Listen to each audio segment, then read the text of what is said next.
Hello and good evening, all of you. Welcome to the another lecture of the Polity series, and we are discussing the central-state relation. Part one we have done, and in that we have already discussed the legislative bifurcation and the administrative bifurcation, that is also known as the executive classification. ठीक है?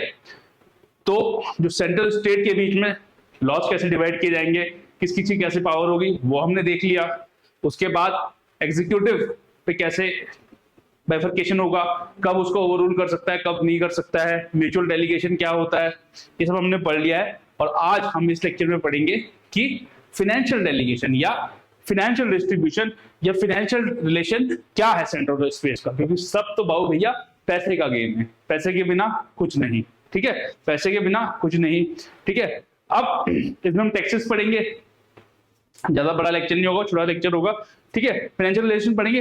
अच्छा, committees के बारे में बहुत सारे बच्चों ने लिखा. देखो कमेटीज बच्चा क्या है कि उसमें बहुत सारी पंछी कमीशन है, सरकारी कमीशन है, उसकी रिकमेंडेशन जो हम एक अलग से वीडियो बनाएंगे सेंट्रल स्टेट रिलेशन की कमीशन से रिलेटेड.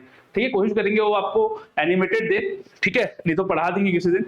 तो इस लेक्चर में हम लोग सिर्फ लेजिस्लेटिव रिलेशन जो कि प्रिलिम्स पॉइंट ऑफ व्यू से इंपॉर्टेंट है वो पढ़ेंगे. तो शुरू करते हैं.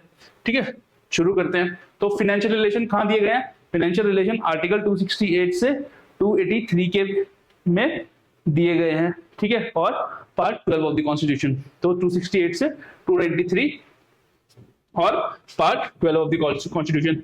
अच्छा, इसमें भी बहुत सारी बाइफर्केशन है, टॉपिक अलग अलग हैं. हार्ड एंड फास्ट टॉपिक नहीं है. तो पहला जो है एलोकेशन ऑफ टैक्सिंग पावर्स. भाई पैसा कैसा आता है सरकार के पास? जब वो टैक्स लेती है आपसे, सेस लेती है, सरचार्ज लेती है. अब इन तीनों के बीच में क्या डिफरेंस हो गया, पहले ये समझ लेते हैं कि टैक्स, सेस और सरचार्ज के बीच में क्या फर्क होता है. देखिए, टैक्स जो होता है, अब सरकार के पास टैक्स एक प्रकार का टूल है. ठीक है, नॉन टैक्स रेवेन्यूज भी हो सकते हैं. मान लिया इंडियन रेलवेज, भारतीय रेल से जो पैसा आता है, भारतीय रेल क्या है? सरकारी है. And that is a kind of non tax revenue. क्या हो गया वो? Non tax revenue. टैक्स एक इज सिर्फ नहीं या एक प्रकार है जिससे कि सरकार पैसा अपने पास लेके आती है. एग्जाम्पल के लिए इनकम टैक्स, एग्जाम्पल के लिए कॉर्पोरेट टैक्स जो कॉर्पोरेट्स पे लगता है. ठीक है, अब टैक्स लगाने से पहले देख लेते हैं कि टैक्सिंग पावर्स कैसे कैसे हैं. ठीक है, टैक्सिंग पावर्स कैसे कैसे हैं. तो देखो इसमें भी लिस्ट के अकॉर्डिंग दिया गया है, लिस्ट के अकॉर्डिंग दिया गया है. और तो सबसे पहले क्या है कि जो यूनियन लिस्ट है उसमें जो भी टैक्सेशन से जो भी सब्जेक्ट्स है उस पर टैक्सेशन की पावर किसको है? पार्लियामेंट को. स्टेट लिस्ट की बात करें उसमें टैक्सेशन की पावर किसको है? स्टेट को. अब जीएसटी से पहले कंकरेंट में कोई भी, कई जगह आपको लिखा हुआ मिल जाएगा, लेकिन जो मैंने पढ़ा है वो ये है कि कंकरेंट कोई भी टैक्सेशन से रिलेटेड कोई भी टॉपिक कंकरेंट लिस्ट में नहीं था. तो कंकरेंट पावर्स थी ही नहीं टैक्सेशन से related. But then after the introduction of 101st constitutional amendment act, that is the GST, goods and services tax act जब आया, जीएसटी जब आया, तो कंकरेंट में एक चीज आ गई, जीएसटी. तो जो जीएसटी पे है उससे आप पैसा तो ले रहे हैं, और उसके लिए लॉ बनाने की पावर सेंटर और स्टेट दोनों के पास है. और इसके अलावा जो रेजिडियरी सब्जेक्ट्स हैं जो कहीं भी मेंशन नहीं है, किसी भी तीनों लिस्ट में मेंशन नहीं है, वो जो है उसकी पावर पार्लियामेंट के पास है. तो आपने टैक्सिंग पावर समझ लिया कि किसके पास कैसे कैसे टैक्स करने की पावर है. ठीक है, अब आगे चलते हैं कि उसके बाद कॉन्स्टिट्यूशन ने ही कुछ रिस्ट्रिक्शन लगा दी. किस पे? स्टेट पे. ठीक है, तो ये रिस्ट्रिक्शन है 4-5. तो देख लेते, जल्दी से देख लेते हैं क्या है कि स्टेट लेजिस्लेचर जो है टैक्स इंपोज कर सकता है profession, trades, callings and employment पे.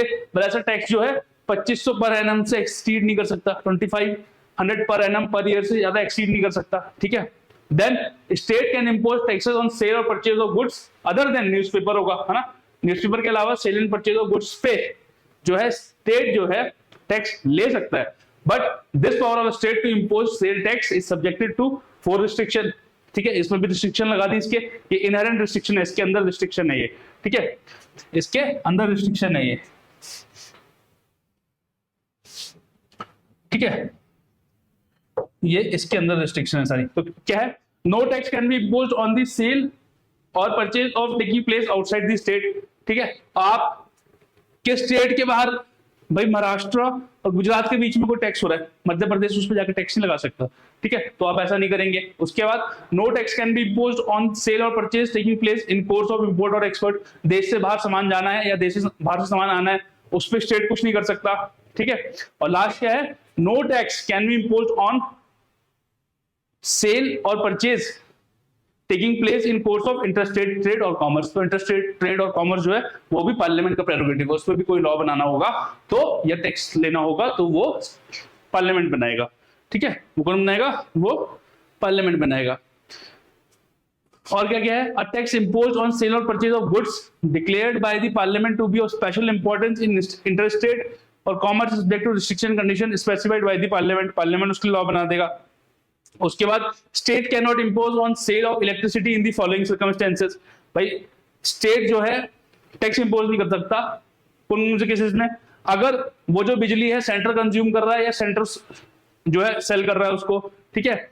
अगर वो electricity construction maintenance on operation of railway में यूज हो रही है या कोई रेलवे कंपनी इसको इस्तेमाल करती है, मान लिया पटरी बननी है, पटरी के दौरान बननी है तो बिजली का तो इस्तेमाल होगा, अब उस पर कोई टैक्स नहीं लगा सकता स्टेट, ठीक है। A state can impose tax on sale of water or electricity sold to an authority established by parliament for regulating or developing interstate river. However, such imposition can be undertaken through a law which has received the assent of president.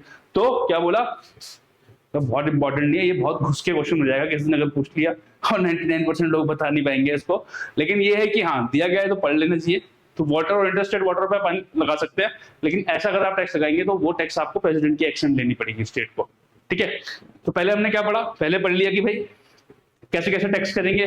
तो union list पे, centre state list पे, state concurrent था नहीं लेकिन GST के बाद अब concurrent एक पे एक आ गया है, वो है जीएसटी पे जो है सेंट्रल स्टेट दोनों, और जो रेजिड्यूरी है वो पार्लियामेंट के पास। उसके अलावा ये रिस्ट्रिक्शन लगा दी गई कॉन्स्टिट्यूशन ने स्टेट के ऊपर कि भाई आप ऐसा करोगे ऐसा नहीं करोगे, अगर रेलवे के लिए बिजली खर्च हो रही है तो आप उसको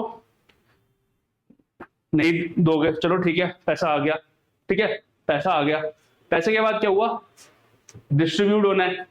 अब वो डिस्ट्रीब्यूट क्या, देखो दो चीजें ना टैक्स फाइनेंशियल रिलेशन में बड़ी इंपॉर्टेंट है, वो है finance commission that is article 280 और आपका GST council goods and services tax का जो काउंसिल है that is article 279A sub clause A1 sub clause A sub clause 1, ठीक है।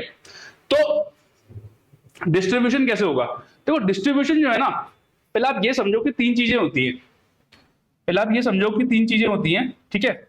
और तीन चीजें क्या होती हैं कि किसी भी टैक्स को लगाते हुए,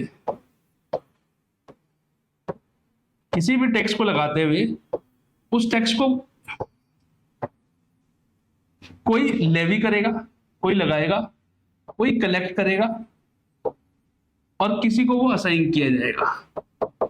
तीन चीजें होती हैं, इस तीनों का मतलब समझ लेते हैं। मान लिया इनकम टैक्स में एग्जांपल ले लूं, इनकम टैक्स का अगर मैं एग्जांपल लूं तो उसको लेवी कौन करता है, उसको लेवी करता है सेंट्रल गवर्नमेंट, ठीक है। सेंट्रल गवर्नमेंट उसको लेवी करती है। भाई इनकम टैक्स एक्ट कहां का है, सेंटर ने बनाया, सेंट्रल गवर्नमेंट लेवी करती है, उसको कलेक्ट कौन करता है, सेंट्रल गवर्नमेंट कलेक्ट करती है। और वो असाइन किसे किया जाता है, सेंट्रल गवर्नमेंट उसको स्टेट गवर्नमेंट, भाई मान लिया 100 रुपए कमाए तो जो फाइनेंस कमीशन बोलेगा भैया ऐसा ऐसा पैसा दे देना, 40 या 42 जो 42% है, 42 रुपीज जो है आपको स्टेट को देने पड़ेंगे उस कमाई में से। तो ये वो कॉन्सेप्ट हो गया कि लेवी, कलेक्टर और असाइन क्या होता है, ठीक है।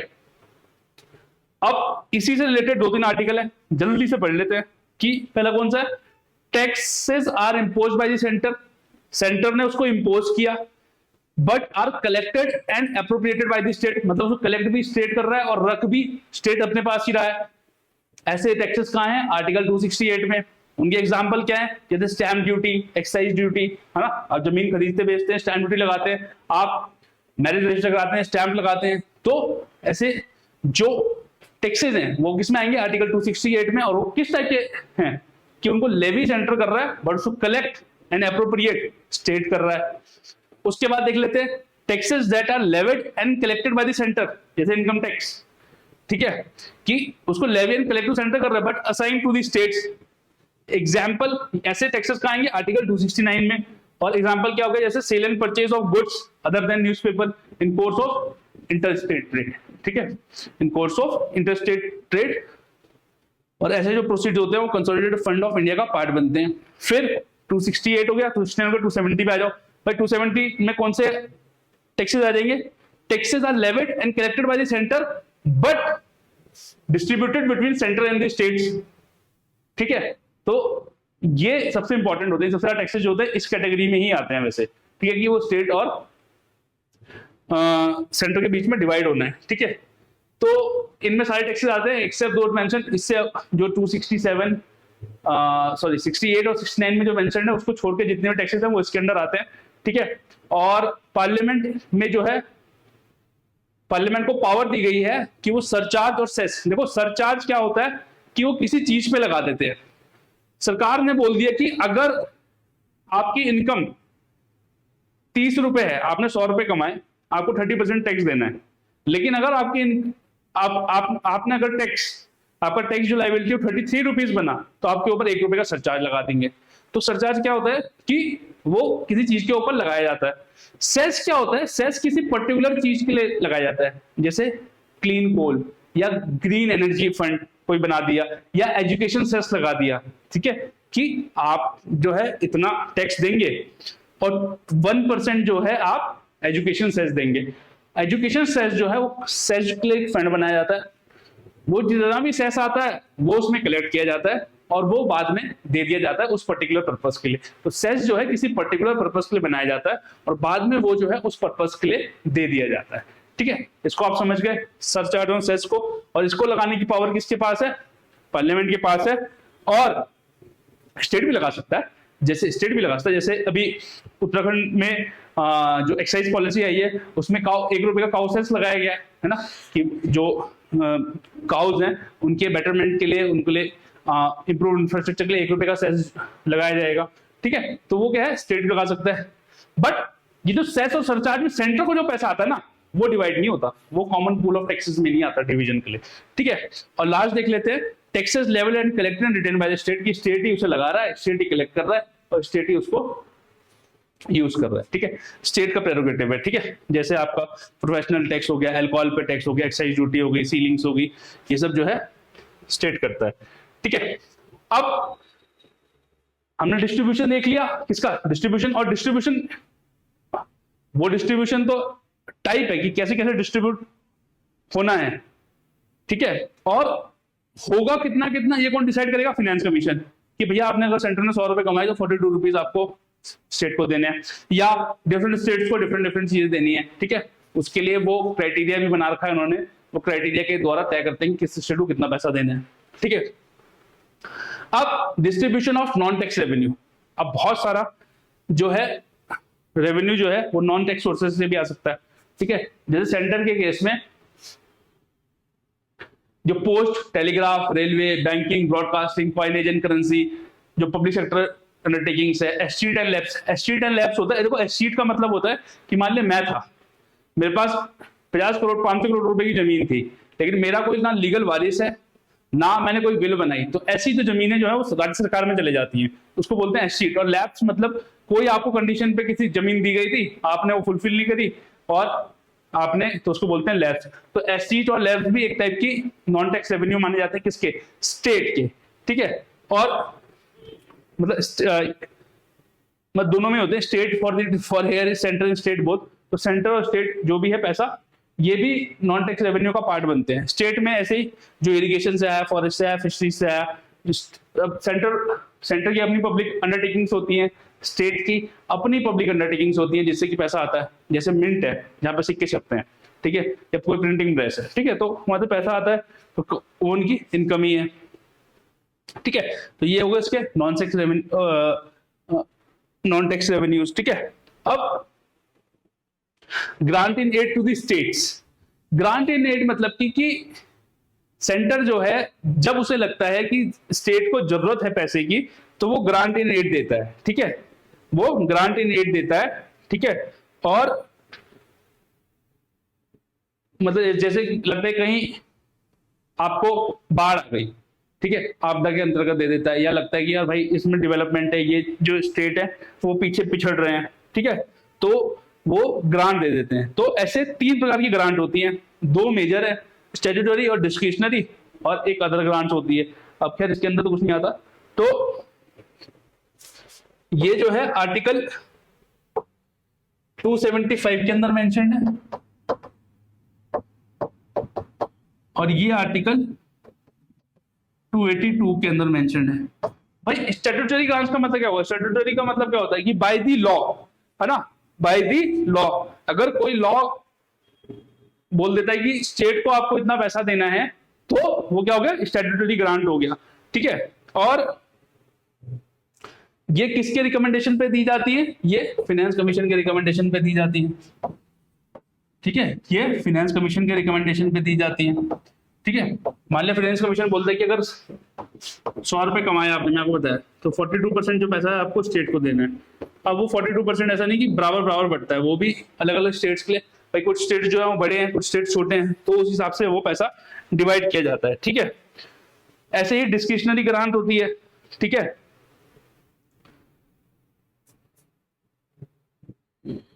तो ये जो है आप अपने डिस्क्रिशन पे पैसा दे सकते हो, ठीक है। आप ये डिस्क्रिशन पे पावर पैसा दे सकते हो, और ये जो पावर है ये सेंट्रल और स्टेट दोनों को है, ठीक है। और ये कब दी जाती है? अगर आपको लगता है कि कोई पब्लिक पर्पस है, ठीक है, जिस जो सॉल्व होना है, भाई रोड बननी है, कहीं आपदा आ गई या कहीं कुछ हो गया, तो आप जो है ये डिस्क्रिशनरी ग्रांट दे सकते हो। भाई ग्रांट का मतलब हुआ पैसा, ठीक है। आइडिया यही है कि बेटरमेंट ऑफ द स्टेट, चाहे वहां कोई प्रॉब्लम आ रखी हो या कोई पैसा देना हो for the betterment of the life of the people, ठीक है। मेजर आइडिया यही है ग्रांट देने का। जो ये अदर ग्रांट्स है, ये पहले थी, अभी तो कोई ग्रांट नहीं है इसके अंदर, लेकिन पहले जब भारत आजाद हुआ था तब तो उड़ीसा था वो, ठीक है, वेस्ट बंगाल, असम और बिहार जो है ना, उस टाइम जूट एक्सपोर्टिंग थे, जूट एक्सपोर्ट बहुत होता था, तो उस पर कुछ टैक्स लगता था, उसमें रिबेट देने के लिए इनको पैसा दिया जाता था अदर ग्रांट्स के रूप में। बट अब ये प्रोविजन लागू नहीं है, अब ये प्रोविजन लागू नहीं है, ठीक है। तो ये थी बात किसकी? ग्रांट्स की। अब अगली बात करते हैं कि ठीक है भैया, ग्रांट व्रांट दे दिया आपने, पैसा वैसा दे दिया, लेकिन ये पैसा दिया कैसे जाएगा, किसे किसे कितने स्टेट को कितना देंगे आप, ये कौन डिसाइड करेगा? ये डिसाइड करेगा finance commission. Finance commission is a constitutional body, ये लिखा हुआ है आर्टिकल 280 में, ठीक है, ये लिखा हुआ है आर्टिकल 280 में। और ये बोला है कि हर 5 साल या 5 साल से पहले प्रेसिडेंट जो है फॉर्म करेंगे एक फाइनेंस कमीशन, ठीक है, फॉर्म करेंगे एक फाइनेंस कमीशन। कमेंट बॉक्स में आप हमें बताइए कि लास्ट जो फाइनेंस कमीशन था उसका चेयरमैन कौन था, लास्ट जो फाइनेंस कमीशन था उसका चेयरमैन कौन था, ठीक है। और ये कैसी बॉडी है? ये एक टाइप की क्वाज़ी जुडिशियल बॉडी है। ये कैसी बॉडी है? एक टाइप की क्वाज़ी जुडिशियल बॉडी, ठीक है। ये कैसी बॉडी है? एक टाइप की, it is a kind of quasi judicial body, ठीक है। 5 साल या 5 साल से पहले करते हैं, और इसको जो है प्रेसिडेंट बनाते हैं, प्रेसिडेंट ही इस मेंबर्स को अपॉइंट भी करते हैं। अब देख लेते हैं कि क्या क्या मैटर्स को सॉल्व करते हैं। तो भैया जो पैसा आया टैक्सेस से, वो सेंटर और स्टेट के बीच में, और स्टेट के बीच में आपस में कैसे डिवाइड होगा? एक प्रेरोगेटिव तो इनका ये है कि भैया वो पैसा कैसे डिवाइड होगा वो आप बताइएगा। तो इन्होंने 5-6 क्राइटेरिया बना रखे थे कि population, land in the forest area, population growth, ऐसे 4-5 बना रखे हैं इन्होंने, उसके बेसिस पे डिसाइड कर देते हैं, जो कि चेंज होते रहते हैं, ठीक है। तो उसके बाद principle which should decide the grant in need as per article 275। Article 275 में ग्रांट इन नीड देनी थी स्टेट को, तो कैसे क्या प्रिंसिपल्स होंगे जो ग्रांट इन नीड को गवर्न करेंगे। उसके बाद measures needed to augment the consolidated fund of the state to supplement the resources of panchayat and municipalities in the state based on the recommendation of state finance commission. ये 73rd and 74th constitutional amendment के बाद ही इसको add किया गया था कि state के resources को कैसे अच्छा किया जा सके, स्टेट ज्यादा से ज्यादा पैसा कैसे कमा सके, ताकि जो हमारे पंचायत हैं, जो लोकल बॉडीज हैं, उनको हम और बेहतर कर सकें। तो वो भी है। और इसके अलावा एक ओपन नोट छोड़ दिया, any other matter refer to it by the president. तो प्रेसिडेंट के पास पावर है, वो किसी भी मैटर को फाइनेंस कमीशन को दे सकता है, किसी भी मैटर को फाइनेंस कमीशन को दे सकता है। और जब हम कॉन्स्टिट्यूशनल बॉडीज पढ़ेंगे वहीं इसका कंपोजिशन भी पढ़ लेंगे कि कितने मेंबर्स होते हैं, कितने मेंबर्स नहीं होते हैं, ठीक है, कितने मेंबर्स होते हैं और कितने मेंबर्स नहीं होते हैं। अगला है goods and services tax. First constitutional amendment act से आया था। इसके अंदर एक बॉडी है जीएसटी काउंसिल। जीएसटी काउंसिल में आपके जो है इसके मेंबर्स बताइए मुझे कमेंट बॉक्स में। ठीक है, स्टेट प्लस सेंटर दोनों के होते, दोनों के डेलीगेट्स होते हैं इसमें। ठीक है, चेयरमैन कौन होता है बताइए जीएसटी काउंसिल का? फाइनेंस मिनिस्टर होगा। ठीक है, फाइनेंस मिनिस्टर, ठीक है, हो सकता है वो। ठीक है, आप कमेंट बॉक्स बताइए, आपको वहीं बता देंगे डिस्क्रिप्शन बॉक्स में। तो 279A1 में जीएसटी काउंसिल बनाया जाता है। जीएसटी काउंसिल में स्टेट और सेंटर दोनों के रिप्रेजेंटेटिव रहते हैं। कोई भी डिसीजन जीएसटी काउंसिल में 2/3 मेजोरिटी से लिया जाता है। ठीक है, 2/3 लोग जो होने चाहिए उसमें राजी होने चाहिए कोई प्रपोजल से रिलेटेड। और यहाँ जो है आए दिन बवाल चलते रहते हैं। ठीक है, पंगे होते रहते हैं जीएसटी काउंसिल में, बट हमें उन पंगों से मतलब नहीं है। बट देन जीएसटी काउंसिल वो काउंसिल है जो कि जीएसटी एक्ट से रिलेटेड जो भी डिसीजन है, भाई मिल्क कितने परसेंटेज वाले ब्रैकेट में रहेगा, 5 में रहेगा, 12 में रहेगा, 18 में रहेगा, गोल्ड किस में रहेगा, ये सब कौन डिसाइड करता है? GST council. कौन डिसाइड करता है? GST council. और 2-3 टॉपिक इसी के अंदर जल्दी जल्दी देख लेते हैं। देखो बहुत कुछ समझाने के लिए रहता नहीं, लेकिन पढ़ने के लिए रहता है। ठीक है, नेक्स्ट क्या है आपका? Protection of states interest. State का इंटरेस्ट बचाने के लिए कॉन्स्टिट्यूशन ने कुछ प्रोविजन बना दिए कि भैया ऐसा है कि अगर ये सब बिल लाते हैं आप, तो ऐसा बिल आप पार्लियामेंट में तभी लाएंगे जबकि आपके पास प्रेसिडेंट की एक्सेंट होगी, या प्रेसिडेंट की अनुमति से ही आप ऐसा बिल पार्लियामेंट में लेके आएंगे। कैसा बिल? अगर आप कहीं भी टैक्स या ड्यूटी को जो है इंपोज करते हैं, नई चीज लेके आते हैं, या जो ऑलरेडी एग्जिस्टिंग है उसे वेरी करते हैं, उसके अंदर स्लैब चेंज करते हैं, तो और उसमें क्या होना है? स्टेट्स का इंटरेस्ट होना चाहिए। तो अगर आप ऐसा कोई टैक्स या ड्यूटी वेरी करते हैं या लेके आते हैं जिसमें कि स्टेट का इंटरेस्ट है, तो आपको जो है प्रेसिडेंट की अनुमति चाहिए। ठीक है, प्रेसिडेंट की अनुमति चाहिए। तो क्या बोला गया कि some bills can be introduced in the parliament only on the recommendation of the president. ठीक है, so as to protect the financial interest of the state. उसके बाद एग्रीकल्चर इनकम। एग्रीकल्चर इनकम क्या है कि एग्रीकल्चर इनकम बड़ी सही चीज है, क्योंकि इस पे जो है इसके अंदर कमाई की सारी इनकम जो है इनकम टैक्स से बाहर होती है। एग्रीकल्चर इनकम पे जो है इनकम टैक्स नहीं लगता। ठीक है, और उसको डिफाइन किया गया आईटी एक्ट में। तो ये बोला गया कि अगर आप एग्रीकल्चर इनकम की जो डेफिनेशन है उसे चेंज करते हैं, पार्लियामेंट चेंज करती है, तो उसके लिए ऐसे बिल के लिए भी आपको प्रेसिडेंट की अनुमति लेनी पड़ेगी पहले। ठीक है, उसके बाद ऐसा कोई आप बिल लेके आते हैं जो कि पैसा कैसा डिवाइड होगा स्टेट्स के बीच, सेंट्रल स्टेट के बीच में, आप वही प्रिंसिपल चेंज करने वाले हैं, तो भी आपको प्रेसिडेंट की अनुमति चाहिए। ठीक है, उसके बाद लास्ट क्या है कि अब bill which imposes any surcharge on a specified tax और duty for the purpose of the centre, ऐसे में भी आपको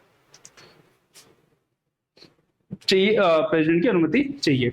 अब पैसा इतना तो रहता नहीं, कमा लिया, लेकिन इतना भी नहीं कमा पाते कि काम चल जाए, तो फिर बोरोइंग भी करनी पड़ती है।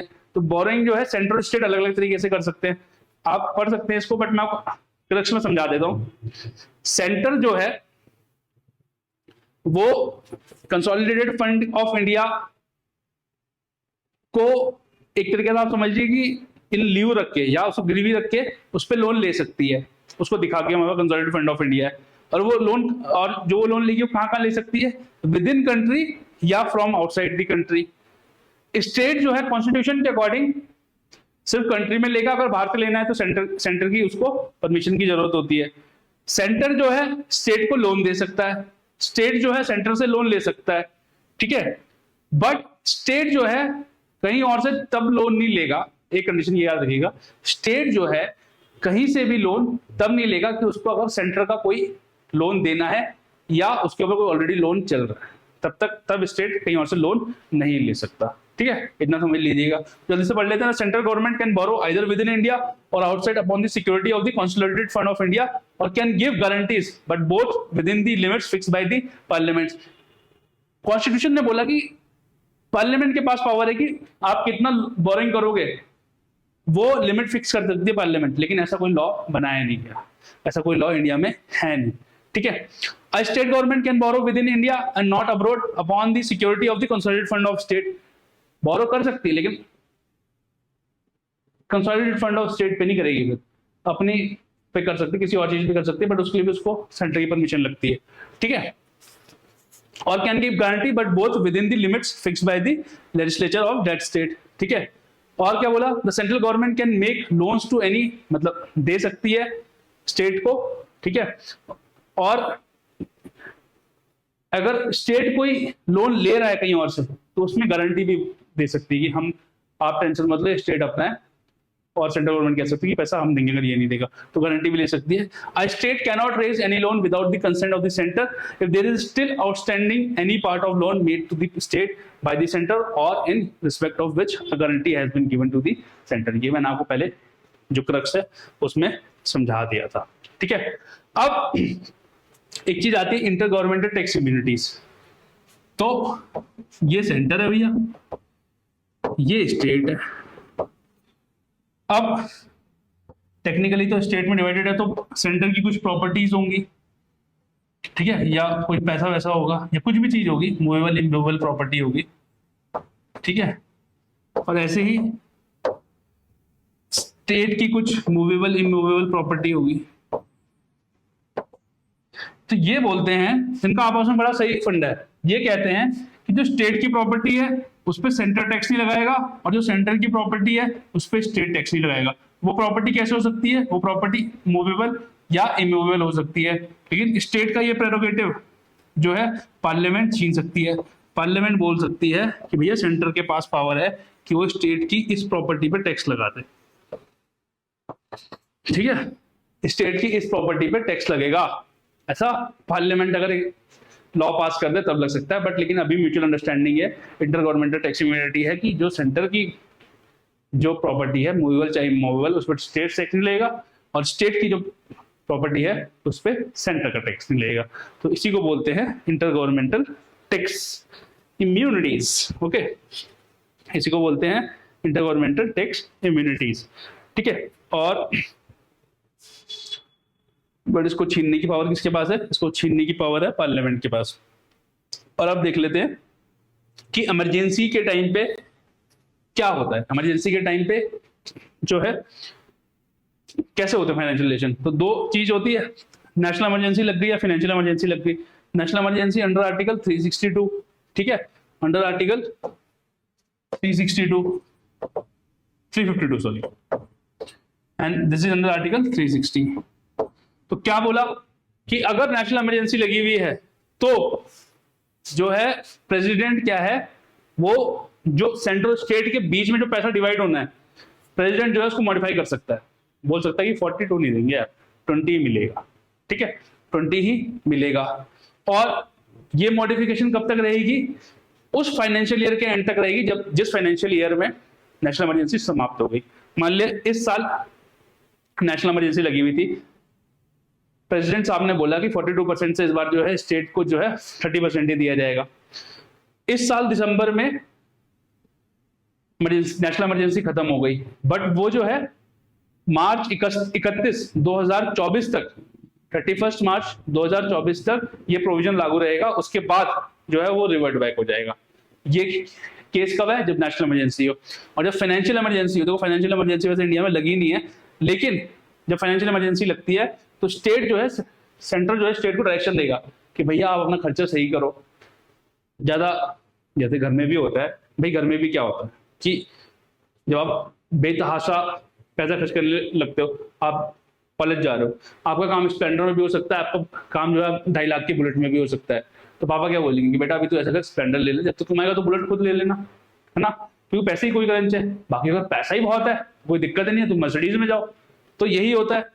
फाइनेंशियल इमरजेंसी के टाइम पे भी स्टेट को क्या बोल दे, सेंटर क्या बोलेगा, यार ऐसा है कि थोड़ा सा खर्चा कम करो, जो कैनेंस है फाइनेंशियल प्रोवाइडिटी आप उसको जो है फॉलो करो, सैलरीज एंड अलाउंसेस को रिड्यूस कर दो, ये पावर भी है सेंटर के पास। ठीक है, of all class of person servicing in the state. In fact इसमें जजेस ऑफ द हाई कोर्ट भी आ जाते हैं। जजेस ऑफ द हाई कोर्ट की जो है सैलरीज भी कम की जा सकती है। और ये बोल सकते हैं कि भैया जो भी मनी बिल स्टेट लेके आ रहा है, आप जो है उसको रिजर्व कर लो प्रेसिडेंट एक्सेंट के लिए, ठीक है, या प्रेसिडेंट की कंसिडरेशन के आप उसको जो है रिजर्व कर लो। तो ये जो है बोल सकता है कौन, सेंटर स्टेट को, ठीक है।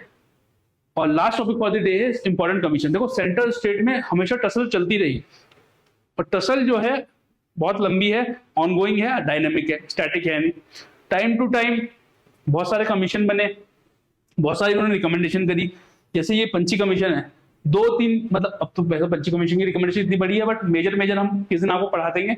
बट देन मेजर जो कमिटीज हैं वो है राजमन्नार कमेटी, सरकारी कमीशन और पंची कमीशन। इसमें मैं डेट लिखना भूल गया, बट लेकिन आप इसके ईयर्स भी याद कर लेना किस किस ईयर में ये आई, ठीक है। उसके अलावा जो है 2-4 चीजों, अनंतपुर साहिब रेजोल्यूशन, वेस्ट बंगाल मेमोरेंडम, फिर एआरसी की रिपोर्ट्स आती है, सेकंड एआरसी की रिपोर्ट बहुत इंपॉर्टेंट है, एडमिनिस्ट्रेटिव रिफॉर्म कमीशन।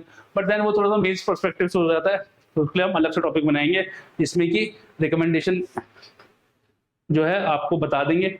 अब उसमें समझाने के लिए बहुत कुछ होता नहीं है, बट ठीक है, उसमें ज्यादातर पढ़ने के लिए होता है तो पढ़ा देंगे, कोई दिक्कत नहीं है। तो ये थी बात किसकी, सेंट्रल स्टेट रिलेशन की। अगली क्लास में इंटर स्टेट रिलेशन और इमरजेंसी कोशिश करेंगे दोनों एक ही में पढ़ ले, क्योंकि इंटर स्टेट रिलेशन में कुछ है नहीं, जोनल काउंसिल है, इंटर स्टेट वाटर डिस्प्यूट्स है, ठीक है, इमरजेंसी दोनों एक साथ पढ़ ले, विश करेंगे, बाकी देखते हैं क्या होता है। तो इस लेक्चर में इतना ही। Thank you all for watching and I hope you all are doing great, and if you have any problem, any doubt, please feel free to ask us. हमसे कोई गलती है, देखो क्या है कि लेक्चर है, छोटी छोटी चीजें, छोटा छोटा फैक्ट है, हर चीज हमें भी याद नहीं आती, कभी बार हम भी कंफ्यूज हो जाते हैं। तो अगर आपको लगता है कि हमने फैक्ट गलत बता दिया तो उसे आप कमेंट बॉक्स में डाल दे करिए, ताकि वो और बच्चों के लिए भी फायदेमंद हो। और जब हम दोबारा इस वीडियो को बनाएंगे तो वहां पे उसको हटा के फिर नई वीडियो में सही तरीके से पढ़ाएं। तो यही हमारा आइडिया है और यही हमारी कोशिश है। तो हमारे साथ जुड़ने के लिए बहुत बहुत धन्यवाद। ख्याल रखिए अपना, bye bye, take care and see you.